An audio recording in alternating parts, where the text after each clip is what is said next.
Bonjour et joyeux Noël à toutes et à tous. Merci de regarder Kivu Morning Post TV et bienvenue à suivre la rubrique de l'actualité internationale de ce mercredi 24 décembre 2025. Le président Félix Tshisekedi s'est entretenu avec Faure Gnassingbé, président du Conseil du Togo et médiateur désigné de l'Union africaine dans le processus pour la paix dans l'est de la RDC. La situation à l'est de la République démocratique du Congo a été au cœur des échanges entre les deux personnalités. Suivez. Lors de cette visite de travail, le président du Conseil de la République togolaise et médiateur désigné de l'Union africaine, Faure Gnassingbé, a eu lundi 22 décembre 2025 des entretiens qualifiés de constructifs avec le président de la République, Félix Tshisekedi. Cette rencontre est intervenue alors que l'entérinement des accords de Washington entre Kinshasa et Kigali, en présence de Donald Trump, président des États-Unis, s'est déroulé le 4 décembre 2025 dans un contexte sécuritaire marqué par des violents combats opposant la rébellion de l'F-23 aux forces gouvernementales. L'administration de Donald Trump a exigé à l'F-23 de retirer ses forces dans la ville d'Uvira. Selon la présidente de la RDC, les décisions entre les deux personnalités ont tourné essentiellement autour de l'évolution de la situation sécuritaire dans les provinces du Nord et du Sud Kivu, dont certaines localités sont occupées par les forces de l'armée révolutionnaire congolaise.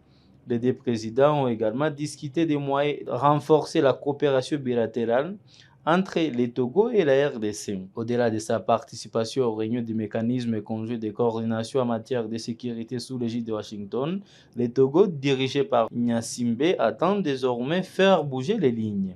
Lomé prévoit d'organiser le 17 janvier 2026 une réunion de haut niveau consacrée à la cohérence et à la consolidation du processus de paix en RDC et à la consolidation du processus de paix et dans la région des Grands Lacs. Faure Gnassingbé, président du Conseil du Togo, a succédé à Joao Lourenço de l'Angola comme médiateur désigné par l'Union africaine dans les conflits sécuritaires à l'est de la RDC. Et puis, à l'issue du sommet de chefs d'État tenu à Bamako, le président du Burkina Faso, le capitaine Ibrahim Traoré, a été désigné nouveau président en exercice de la Confédération AES.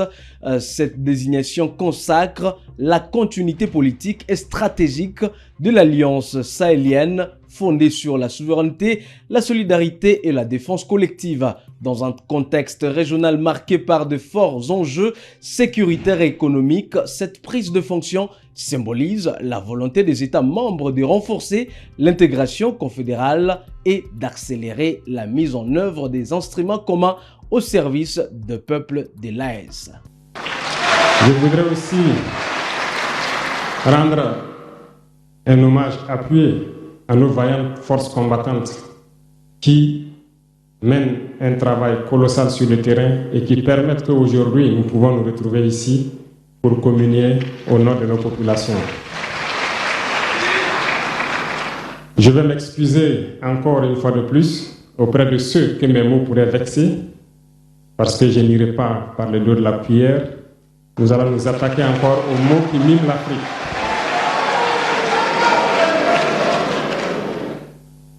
Vous avez certainement tous déjà entendu parler du printemps arabe. Ce phénomène qui a bouleversé la géopolitique du monde arabe, en commençant par le Maghreb, en Afrique et jusqu'en Asie, qui s'est manifesté avec des conséquences souvent désastreuses, des morts et des divisions par endroits, et des bouleversements politiques sans précédent dans d'autres endroits. Et je pense que tous les Africains devraient comprendre qu'est-ce que c'est que ce phénomène, d'où il vient, et qu'est-ce qu'il faut faire pour se prémunir d'un tel phénomène. Malheureusement, nous sommes au regret de constater que certains Africains ne se réveillent pas. Et ce que je vais dire n'est que ma pensée à moi, mon analyse, c'est qu'il y a quelque chose qui vient sur l'Afrique de l'Ouest, que j'ai appelé l'hiver noir. L'hiver noir arrive. Il sera un hiver très froid, un hiver sanglant, un hiver meurtrier. Vous allez me poser des questions, pourquoi? Eh bien, en fondant la Confédération de l'AES, nous avons senti ce froid venir. Et tous les jours que Dieu fait, nous nous évertuons à trouver des troncs d'arbres pour allumer un feu qui va réchauffer le cœur des Africains, un feu qui va réchauffer les mentalités et le sang des Africains pour nous unir autour.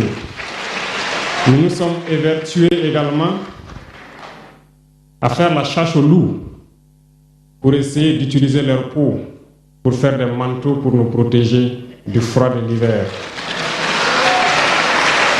Nous nous sommes évertués à construire des montagnes, de grandes montagnes pour briser le vent de l'hiver qui devrait s'abattre sur nos communautés. Malheureusement, force est de constater que certains Noirs sont là tous les jours à arroser nos troncs d'arbres d'eau fraîche pour qu'ils ne puissent pas brûler. Ils se transforment en loups ou font en sorte que nous, chasseurs de loups, nous ne puissions pas surprendre le loup. Lorsque nous voulons construire nos montagnes, ils brisent les cailloux pour que nous ne puissions pas arriver. Pourtant, l'hiver arrive. Et quand l'hiver viendra, devrions-nous permettre à ceux-là qui combattent de venir se protéger avec nos manteaux qu'on a confectionnés, avec les montagnes qu'on a construites pour nous protéger des vents, ou encore se réchauffer avec nous autour du feu.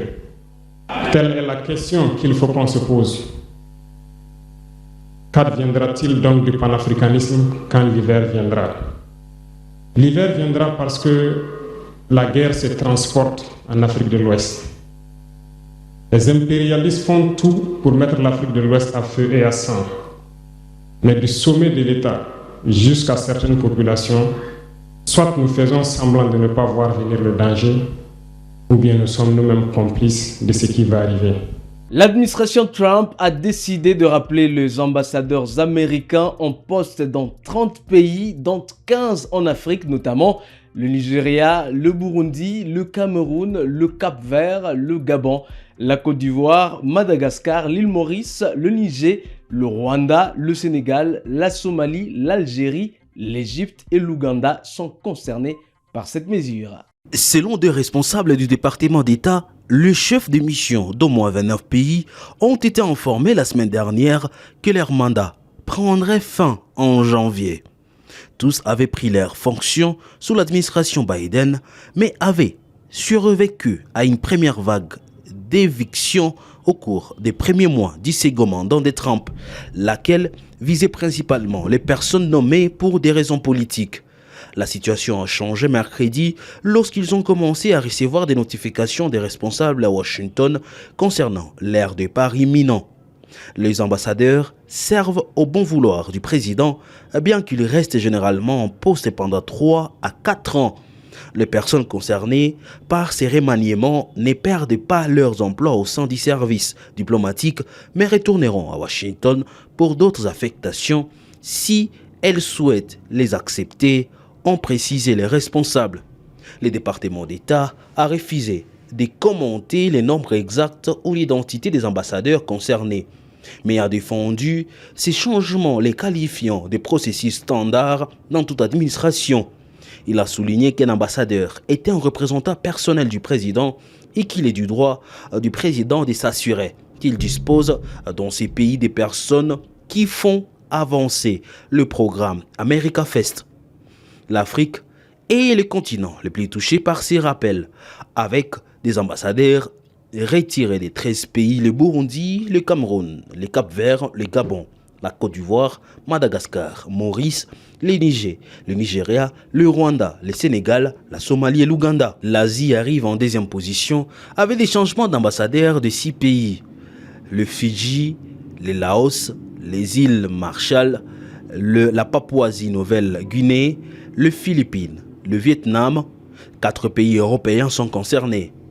L'Arménie, la Macédonie, la Monténégro, la Slovaquie, ainsi que 2 pays au Moyen-Orient, l'Algérie et l'Égypte. 2 en Asie du Sud et centrale, le Népal et Sri Lanka. Les 2 dans l'hémisphère occidental, le Guatemala et le Suriname. Enfin, en sport, la Coupe d'Afrique des Nations s'est poursuivie hier mardi 23 décembre 2025 avec 4 rencontres au programme. offrant une nouvelle journée riche en enseignements. La RDC a assuré l'essentiel en s'imposant 1-0 face à une équipe accrocheuse du Bénin. Une victoire certes étriquée mais précieuse pour les Léopards qui ont eu du mal à imposer leur jeu mais repartent avec 3 points importants pour la suite de la compétition. Et c'est tout pour la rubrique de l'actualité internationale ce 24 décembre 2025. Où que vous soyez, merci à vous de l'avoir suivi. Joyeux Noël encore une fois de plus à vous et à très bientôt.